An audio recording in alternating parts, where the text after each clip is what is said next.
A pleasure to meet all at last. And now, we're on to our 2766th episode. Yeah, a good 2766 worth of subjects. It certainly is a long road that we went since day one. And while it didn't exactly last 2,766 long days, it sure as heck had a lot going on. With 6 whole years worth of this sort of stuff, why don't we go ahead and talk a bit about rice? And so, what I will say is that rice is something that I'm known to enjoy. Enough said. But I feel like a better way to explain all of this is the slightly more complicated variable here, and that is of course to tell us where exactly rice comes from, how it's made, and what it's used for.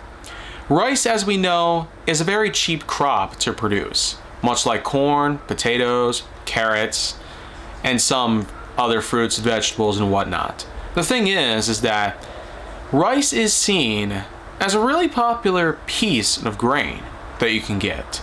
Apart from the kinds of grains that you might get like wheat or barley or rye, we do see rice as a unique starch, typically as a means to increase energy for physical activities, heavy work, and other such activities that may require a little assistance from a dietary perspective.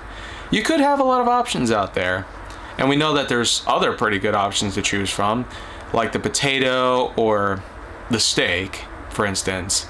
But the rice does play a nice big role in allowing for us to get some good complex carbs in our system, so that way we can hopefully have a nice big day ahead of us with all the energy we need, and of course the satiation that takes place. The thing is that rice does grow like hundreds of other crops that we know, but it is in fact harvested, and since it's very cheap to produce, it often sells very cheap as well. In fact, I can usually get a pound worth of rice for about $2. It typically depends on the brand name, and it also typically depends on the variety of rice that we're talking about, because like many things in life, many crops to speak of, rice does come in a variety of different styles.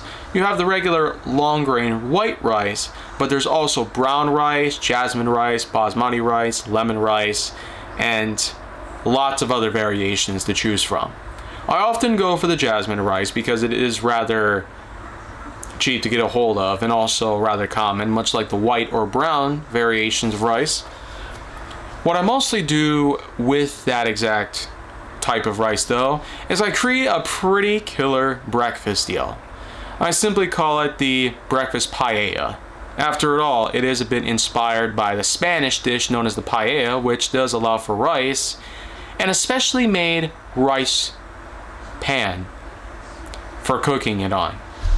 What I often do is that I usually take about a cup or two worth of rice, mix it up with 4 fried eggs, mix it up with a variety of different seasonings, spices, and herbs like rosemary, thyme, chili powder, dry mustard, garlic, onion, and smoked paprika, and as well as a lot of turmeric, since that stuff is also very beneficial for us in many ways.